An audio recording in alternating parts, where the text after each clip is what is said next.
بص يا صديقي، الكمال عمره ما بيجي قبل البداية. يعني ايه؟ يعني ما تستناش تتحط في الظروف المثالية عشان تبتدي تتحرك. احنا اتربينا على ان لازم نكون جاهزين، لازم الخطة تبقى كاملة، لازم نكون فاهمين كل حاجة قبل ما نتحرك.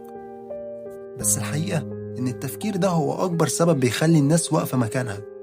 استنى اللحظة المثالية والوقت المناسب والظروف الكاملة، واللحظة دي عمرها ما بتيجي. خليني اقولك حاجة، اي حد وصل لحاجة كبيرة بدأ وهو مش جاهز، بدأ وهو تايه، بدأ وهو بيغلط، بدأ وهو مش فاهم كل حاجة. بس الفرق بينه وبينك إنه بدأ. أنت فاكر إن الناس الناجحة كانت كاملة من الأول، بس الحقيقة مختلفة تماما. هما كانوا نسخة أولى مليانة أخطاء.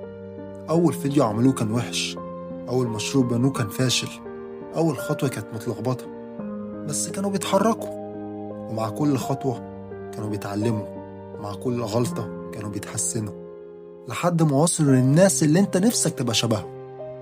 ودي نتيجة انك تبدأ وتكمل وتغلط وتقوم تاني.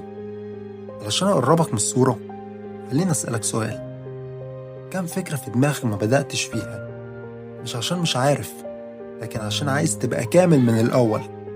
كم فرصة ضاعت عشان كنت خايف تطلع بشكل مش مثالي؟ الحقيقة انك لو مستني الكمال، انت كده اخترت انك ما تبدأش. لان الكمال مش شرط البداية. الكمال نتيجة الصبر والتعب، نتيجة إنك تكمل حتى لما تحس إنك مش كويس.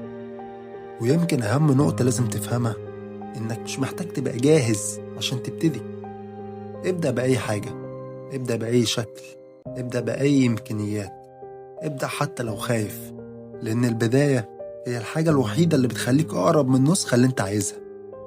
كل مرة هتتحسن شوية، وكل مرة هتتحسن فيها، وكل مرة هتقرب أكتر، لحد ما في يوم تبص لنفسك وتقول: أنا إزاي كنت فاكر إني لازم أبقى كامل عشان أبتدي؟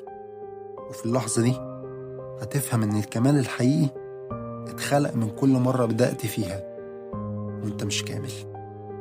وخلصت على كده.